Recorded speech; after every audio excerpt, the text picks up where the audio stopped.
வணக்கம் மாணவர்களே, உங்கள் எல்லோரையும் ரோஜா தோட்டம் சேனலுக்கு அன்போடு வரவேற்கிறேன். மாணவர்களே, வியத்தகு பூச்சிகள் பாடத்தில் கொடுக்கப்பட்டிருக்கும் புத்தக பயிற்சி வினாக்களுக்கு விடைகளை படிச்சுக்கிட்டு வரோம். அந்த பாடத்தின் தொடர்ச்சியை நாம இந்த வீடியோவில் பார்க்கலாம். பாடம் ரொம்ப பெருசா இருக்கிறதுனால பகுதி 1, 2, 3ன்னு தனித்தனி வீடியோவா போட்டிருக்கேன். இதனுடைய லிங்க் எல்லாம் உங்களுக்கு வேணும்னா டிஸ்கிரிப்ஷன்ல பிளேலிஸ்டோட லிங்க் இருக்கு. அதுல போனீங்கன்னா உங்களுக்கு எல்லா வீடியோவோட லிங்க்கும் கிடைக்கும். சரிங்களா? உற்று நோக்கி கலந்துரையாடுவோம். பூச்சிகள் தாவரங்களிலும் மண்ணின் அடியிலும் நீரிலும் நம் வீட்டுக்குள்ளும் வாழ்கின்றன. எறும்புகள், வண்ணத்து பூச்சிகள், தேனீக்கள் போன்றவை பொதுவாக நாம் காணும் பூச்சிகள் ஆகும். பூச்சிகள் என்பவை 6 கால்கள், 4 இறக்கைகள் மற்றும் 2 உணர்நீட்சிகள் கொண்ட சிறிய உயிரினங்கள். இவற்றின் உடலமைப்பு தலை, மார்பு, வயிறு என 3 பகுதிகளை கொண்டது. சில பூச்சிகளுக்கு இறக்கைகள் இல்லை. எடுத்துக்காட்டு பேன், மூட்டைப்பூச்சி. அனைத்து சிறிய உயிரினங்களும் பூச்சிகள் அல்ல. எடுத்துக்காட்டு சிலந்தி, மரவட்டை. இங்க பாருங்க, பூச்சியின் உடல் பாகங்கள்.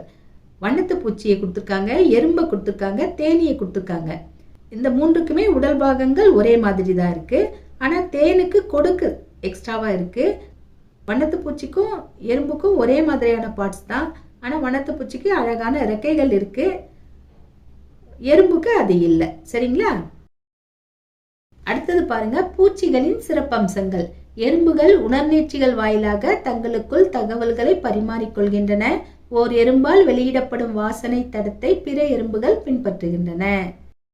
வண்ணத்து பூச்சி மலர்களில் இருந்து பூந்தேனை உறிஞ்ச உறிஞ்சிக்குழல் எனப்படும் நீண்ட குழாயை பெற்றுள்ளது. தேனீ தன்னைத்தானே பாதுகாத்துக் கொள்ள அதன் கொடுக்கு உதவுகிறது. தேனீ கொட்டுவது வலி நிறைந்ததாக இருக்கும். எனவே தேனீக்களை தொந்தரவு செய்யாதீர்கள். அடுத்து பாருங்க, செய்து கற்போம். தேனியின் பாகங்களை குறிக்க. இங்க தேனி கொடுத்துருக்காங்களா? மேல இருக்கிறது உணர்நீட்சி, அதுக்கப்புறம் வந்தீங்கன்னா இறக்கை, அதுக்கப்புறம் இருக்கிறது கால். இந்த பக்கம் வாங்க, இது தலை, அடுத்தது மார்பு, அடுத்தது வயிறு, கீழே கொடுக்கு. அடுத்தது வண்ணத்து பூச்சி, எறும்பு, தேனி ஆகியவற்றின் உடல் பாகங்களை ஒப்பிட்டு அவற்றின் ஒற்றுமை வேற்றுமைகளை அட்டவணைப்படுத்துக. இங்க பாருங்க, பூச்சிகள் ஒற்றுமை வேற்றுமைகள் கொடுத்துட்டாங்க. பூச்சிகள் என்னென்ன கொடுத்துட்டாங்க? வண்ணத்து பூச்சி, எறும்பு, தேனின்னு கொடுத்துட்டாங்க. இவங்க அட்டவணையை கொடுத்துருக்கிற முறையே கொஞ்சம் ஏடாகூடமா கொடுத்துட்டாங்க. இந்த மாதிரி கொடுத்தா கொஞ்சம் எழுதுறது கஷ்டம். இருந்தாலும் இப்படி கொடுத்துட்டாங்க, நம்ம எழுதிடலாம். இப்போ வண்ணத்து பூச்சிக்கு, எறும்புக்கு, தேனிக்கு 3க்குமே உள்ள ஒற்றுமை என்னன்னா 6 கால்களை கொண்டவை, 3 உடல் பாகங்களை கொண்டவை, 2 உணர்நீட்சிகளை கொண்டவை. இது ஒற்றுமை. வண்ணத்து பூச்சியிலையும் அப்படிதான் இருக்கும், எறும்புலையும் அப்படிதான் இருக்கும், தேனியிலையும் அப்படிதான் இருக்கும். சரிங்களா? வேற்றுமைகள் என்னென்ன? வண்ணத்து பூச்சி 4 இறக்கைகளை கொண்டது, கொடுக்கு இல்லை. எறும்புக்கு இறக்கை இல்லை, கொடுக்கும் இல்லை. தேனியை பொறுத்த வரைக்கும் 4 இறக்கைகளை கொண்டது, கொடுக்கு உண்டு. அடுத்து பாருங்க, இறக்கைகளின் வடிவமைப்பை உற்று நோக்கி வரைக. இங்க தும்பி கொடுத்துருக்காங்க, இறக்கையை மட்டும் பார்த்து அப்படியே வரைய வேண்டியதுதான். அடுத்தது மின்மினி பூச்சி கொடுத்துருக்காங்க, இதனுடைய இறக்கையை பார்த்து அப்படியே இங்க வரைய வேண்டியதுதான். அப்புறம் பாருங்க, நீங்கள் இந்த பூச்சிகளை பார்த்திருக்கிறீர்களா? இங்க பாருங்க, இலைப்பூச்சி, குச்சி பூச்சி. இலை மாதிரியே இருக்கு, இது குச்சி மாதிரியே இருக்கு. எதிரிகளுக்கிட்ட இருந்து தப்பிக்கிறதுக்காக அந்த வடிவத்தை இவை பெற்றிருக்கும். அடுத்து கீழே பாருங்க, இது பூச்சியா அல்லது பூச்சி இல்லையா என எழுதுக. இங்க என்ன கொடுத்துருக்காங்க? தும்பி.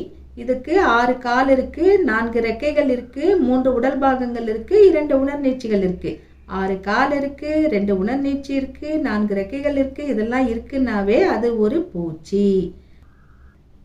அடுத்து பாருங்க, சிலந்தியை கொடுத்துருக்காங்க. இதுக்கு 8 கால் இருக்கு, ரெக்கைகள் இல்லை, 2 உடல் பாகங்கள் இருக்கு, உணர்நீட்சிகள் இல்லை. 6 கால் இல்லாம 6க்கு மேல 8 கால் இருக்குன்னாவே அது பூச்சி இல்லை. உணர்நீட்சிகளும் இல்லை இல்லையா? அதனால இது பூச்சி இல்லை. சிலந்தி ஒரு பூச்சி இல்லை. அடுத்தது பாருங்க, சிறிய உயிரினங்களின் பெயர்களை எழுதுக. பூச்சிகளை கண்டறிந்து டிக் குறியிடுக. அதற்கான காரணங்களை கூறுக. இங்க நிறைய கொடுத்துருக்காங்க. எறும்பு, தேனி, கொசு, தும்பி, மரவட்டை, கரப்பாம்பூச்சி, வெட்டுக்கிளி, மண்புழு, புள்ளிவண்டு. முதல்ல புள்ளிவண்டு. புள்ளிவண்டு என்பது பூச்சி. இதுக்கு டிக் போட்டுக்கலாம்.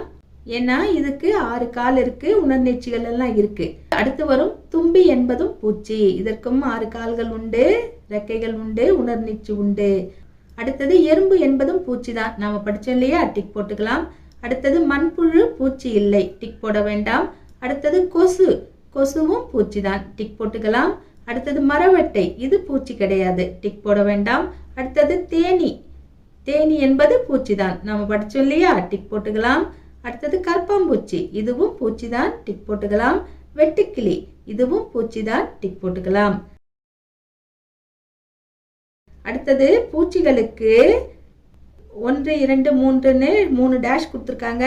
3 பாயிண்ட் நாம எழுதுவோமா? பூச்சிகளுக்கு 6 கால்கள் உள்ளன, 2 உணர்நீட்சிகள் உள்ளன, தலை, மார்பு, வயிறு என 3 உடல் பகுதிகள் உள்ளன. அடுத்தது பாருங்க, அட்டவணைப்படுத்துக. புள்ளிவண்டு, பூரான், ஈ, மின்மினி பூச்சி, மரவட்டை, கொசு இதெல்லாம் கொடுத்துருக்காங்க. அட்டவணையில ரெக்கைகளின் எண்ணிக்கை, கால்களின் எண்ணிக்கை இப்படி போட்டு கொடுத்துருக்காங்க. இதை நாம தான் ஃபில் பண்ணணும். முதல்ல பூரான், அவங்களே கொடுத்துருக்காங்க. ரெக்கைகளின் எண்ணிக்கை பூரானுக்கு இல்லை, ரெக்கை கிடையாது. கால்களின் எண்ணிக்கை பூரானுக்கு நிறைய கால் இல்லையா, அதனால பலன்னு கொடுத்துட்டாங்க. அடுத்து புள்ளிவண்டு, ரெக்கைகளின் எண்ணிக்கை 4, கால்களின் எண்ணிக்கை 6. ஈ, ஈயின் ரெக்கைகளின் எண்ணிக்கை 2, கால்களின் எண்ணிக்கை 6. அடுத்தது மின்மினி பூச்சி, ரெக்கைகளின் எண்ணிக்கை 4, கால்களின் எண்ணிக்கை 6. அடுத்தது மரவட்டை, மரவட்டைக்கு ரெக்கைகள் இல்லை, மரவட்டைக்கு பல கால்கள் உள்ளன, அதனால பலன்னு எழுதிக்கலாம். அடுத்தது கொசு, கொசுவின் ரெக்கைகளின் எண்ணிக்கை 2, கொசுவின் கால்கள் 6. அடுத்து பாருங்க, வண்ணத்து பூச்சி, அந்து பூச்சி, இவை இரண்டும் பார்ப்பதற்கு ஒரே மாதிரியாக இருந்தாலும் வேறுபட்டவை. என்ன வேறுபாடுன்னு அழகா பிரிச்சு கொடுத்துருக்காங்க. ஒரு பக்கம் அந்து பூச்சிகள், இன்னொரு பக்கம் வண்ணத்து பூச்சிகள் கொடுத்துருக்காங்க பாருங்க. அந்து பூச்சிகள், பொதுவாக அந்து பூச்சிகள் வெளிர் பழுப்பு அல்லது சாம்பல் நிறத்தில் இருக்கும். வண்ணத்து பூச்சிகள் பொலிவாகவும் வண்ணமயமாகவும் இருக்கும். இந்த பக்கம் வாங்க, பெரும்பாலும் இரவில் செயல்படும், இது பெரும்பாலும் பகலில் செயல்படும். இது ஓய்வில் இருக்கும் போது ரெக்கைகளை தட்டையாக விரித்திருக்கும். ஓய்வில் இருக்கும் போது ரெக்கைகளை ஒன்றாக சேர்த்து மேல் நோக்கியவாறு வைத்திருக்கும். இதோ வச்சிருக்கு பாருங்க, ரெக்கையை தூக்கி மேல வச்சிருக்கு பாருங்க. இதனுடைய வித்தியாசத்தை தெரிஞ்சுக்கிட்டீங்களா? அடுத்து பாருங்க, பூச்சிகளின் வாழ்க்கை சுழற்சி. உற்று நோக்கி கலந்துரையாடுவோம். எறும்பின் வாழ்க்கை சுழற்சி கொடுத்துருக்காங்க பாருங்க. முட்டைகள், லார்வா, கூட்டுப்புழு, முதிர் எறும்பு. இந்த சுழற்சியில தான் ஒரு எறும்பு உருவாகும். முதல்ல முட்டைகள். எறும்பு தன் வலையில் அதிக அளவிலான வெள்ளை நிற முட்டைகளை இடும். அடுத்தது 2வது ஸ்டெப் என்ன? இது மென்மையான புழு போன்ற நிலை. இந்நிலையில் அதிக அளவிலான உணவை உட்கொண்டு புழு வளர்ச்சி அடையும். 3வது ஸ்டேஜ் கூட்டுப்புழு லார்வா பாதுகாப்பான உரைக்குள் கூட்டுப்புழுவாக மாறுகிறது. அடுத்தது 4வது ஃபைனல் ஸ்டேஜ் முதிர் எறும்பு. கூட்டுப்புழு நிலையிலிருந்து முழுமையாக வளர்ச்சி அடைந்த எறும்பாக வெளிவருகிறது. இதுதான் ஒரு எறும்பு பிறந்து வளர்ந்து வெளியே வர கதை. சரியா? அடுத்தது வண்ணத்து பூச்சியின் வாழ்க்கை சுழற்சி. இதுலயும் பாருங்க 4 ஸ்டெப் இருக்கு. முதல் ஸ்டெப் என்ன? முட்டை நிலை. வண்ணத்து பூச்சி இலையின் அடிப்பகுதியில் மிக சிறிய முட்டைகளை இட்டிருக்கா. அடுத்தது லார்வா நிலை. முட்டையிலிருந்து கம்பளி புழு அதாவது லார்வா வெளிவரும். இவை இலைகளை உட்கொண்டு வேகமாக வளரும். அடுத்து 3வது பாருங்க, கூட்டுப்புழு நிலை. லார்வா பாதுகாப்பான உரைக்குள் கூட்டுப்புழுவாக மாறும். அடுத்தது கடைசி ஸ்டேஜ் முதிர் உயிரி நிலை. கூட்டுப்புழு நிலையில் இருந்து முழுமையாக வளர்ச்சி அடைந்த வண்ணத்து பூச்சி வெளிவரும். அடுத்து பாருங்க, செய்து கற்போம். வாழ்க்கை சுழற்சியில் உள்ள படிநிலைகளை வரிசைப்படி இணைக்கவும். அதாவது எறும்புடைய வாழ்க்கை சுழற்சியும் கொடுத்துருக்காங்க, வண்ணத்து பூச்சியுடைய வாழ்க்கை சுழற்சியும் கொடுத்துருக்காங்க. ரெண்டையும் நாம தனித்தனியா இணைக்கணும், மிக்ஸ் பண்ணி கொடுத்துருக்காங்க. முதல்ல எறும்புக்கு ஒரு கலர் கொடுத்துடலாம், வண்ணத்து பூச்சிக்கு இன்னொரு கலர் கொடுக்கலாம். அப்பதான் புரியும் நல்லா. சரிங்களா? முதல்ல எறும்பு, முட்டை, அதுக்கப்புறம் லார்வா, அதுக்கப்புறம் கூட்டுப்புழு, அதுக்கப்புறம் முதிர் எறும்பு, அதுக்கப்புறம் இலையில இருக்கு பாருங்க முட்டை. இது வண்ணத்து பூச்சி முட்டை. முட்டை, அதுக்கப்புறம் லார்வா, அதுக்கப்புறம் கூட்டுப்புழு, அதுக்கப்புறம் முதிர் வண்ணத்து பூச்சி. அடுத்து பாருங்க, வண்ணத்து பூச்சியின் வாழ்க்கை சுழற்சி படிநிலைகளை வரைந்து எழுதுக. இந்த பக்கம் கொடுத்துருக்காங்க பாருங்க. முட்டைகள், புழு, கூட்டுப்புழு, முதிர் உயிரின் 4 ஸ்டெப்பையுமே ரவுண்ட் பண்ணி கொடுத்துட்டாங்க. இங்க காலி இடம் விட்டுருக்காங்க, அந்த இடத்துல நீங்க அப்படியே எடுத்து வரைய வேண்டியதுதான். கீழே வண்ணத்து பூச்சிகள் கால்களால் சுவையை அறியும். எப்படி யூனிக்கா இருக்குல்ல? நாமெல்லாம் நம்ம நாக்குல தான் சுவையை அறிவோம், ஆனா வண்ணத்து பூச்சி கால்களால் அறியுமா. ஒரு செடியில ஒரு பூல உட்கார்ந்த உடனே அது கால் பட்ட உடனே அதுக்கு டேஸ்ட் தெரிஞ்சிடும். எப்படி நல்லா இருக்குல்ல ஐடியா? அடுத்தது பாருங்க, உற்று நோக்கி கலந்துரையாடுவோம். முதிர் உயிரிகளை இளம் உயிரிகளோடு ஒப்பிடுக. நாய், நாய்க்குட்டி. வண்ணத்துப்பூச்சி, லார்வா. கோழி, கோழி குஞ்சு. எறும்பு, லார்வா. இதெல்லாம் பார்த்தா எப்படி இருக்கு? பூச்சிகளின் இளம் உயிரிகள் முதிர் உயிரிகளைப் போல் இருப்பதில்லை. குழந்தையா இருக்கும்போது எப்படி இருக்கு, வளர்ந்தா எப்படி இருக்கு பாருங்க. குழந்தையா இருக்கும்போது வேற மாதிரி இருக்கு, வளர்ந்தா அது வேற மாதிரி ஆயிடுது. பூச்சிகளின் இளம் உயிரிகளும் முதிர் உயிரிகளும் ஒரே மாதிரியாக உள்ளனவா? இல்லை. அடுத்தது பயன் தரும் தீங்கு விளைவிக்கும் பூச்சிகள். சில பூச்சிகள் பயன் தருது, சில பூச்சிகள் தீங்கு விளைவிக்குது. அதை பத்தி தான் இங்க போட்டிருக்காங்க. வீட்டிற்கு வெளியே சிறிதளவு உணவுப் பொருளை திறந்த நிலையில் வைக்கவும், அந்த உணவை தேடி வரும் பூச்சிகளை உற்று நோக்கி அவற்றை பட்டியலிடவும். ஒரு உணவுப் பொருளை ஓப்பன்ல வச்சோம்னா அதை தேடி எதெல்லாம் வருது அப்படின்னு எழுத சொல்லியிருக்காங்க.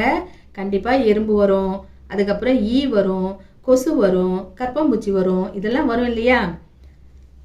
தேனி, வண்ணத்துப்பூச்சி, எறும்பு முதலிய சில பூச்சிகள் நமக்கு உதவுகின்றன. கொசு, ஈ, வெட்டுக்கிளி, பேன், கரப்பாம்பூச்சி முதலிய சில பூச்சிகள் தீங்கு விளைவிக்கின்றன. வெட்டுக்கிளி பயிர் உண்ணி, அதாவது புற்களிலும் தாவரங்களிலும் வெட்டுக்கிளிகள் வாழும். இவை இலைகளை உண்டு பயிர்களை அதிக அளவில் சேதப்படுத்துகின்றன. வெட்டுக்கிளி, அது பேர்லயே வெட்டுன்னு இருக்கு பாருங்க. அப்ப இலையை வெட்டி வெட்டி சாப்பிட்டுடும். அப்ப எப்படி பயிர் வளரும் இல்லையா? பயிருக்கு தீங்கு விளைவிக்கும் ஒரு உயிரிதான் வெட்டுக்கிளி. அடுத்தது கொசு, நோய் பரப்பி. கொசு தேங்கிய நீரில் முட்டைகளை இடுகிறது. கொசுவானது தனது உறிஞ்சு குழல் மூலம் தோலை துளையிட்டு இரத்தத்தை உறிஞ்சுகிறது. கொசுக்கள் மலேரியா, டெங்கு காய்ச்சல் போன்ற நோய்களை பரப்புகின்றன. அடுத்தது நோய் தடுப்பு. இந்த நோயெல்லாம் வராம இருக்கணும்னா என்ன பண்ணணும்? தண்ணீர் தேங்குவதை தவிர்க்கவும், உங்கள் சுற்றுப்புறத்தை தூய்மையாகவும் உலர்வாகவும் வைத்திருக்கவும், கொசுக்கடியை தவிர்க்க கொசு வலையை பயன்படுத்தவும், கதவு ஜன்னல்களை மூடி வைக்கவும் அல்லது கொசு வலைகளை கொண்டு மூடவும். இந்த பக்கம் பாருங்க, தலைமுடியை சுத்தமாக வைத்துக் கொள்ளுங்கள், பேன் வராமல் தடுத்திடுங்கள். மாணவர்களே, இன்று நாம் வியத்தகு பூச்சிகள் பாடத்தில் தரப்பட்ட புத்தக பயிற்சிகளுக்கான விடைகளை பார்த்தோம். இன்னும் இந்த பாடத்துல பேலன்ஸ் இருக்கு, முழுசா நாம பார்த்து முடிக்கல. இதனுடைய தொடர்ச்சியை நாம அடுத்த வீடியோல பார்க்கலாம். அது வரைக்கும் டாடா, பாய்.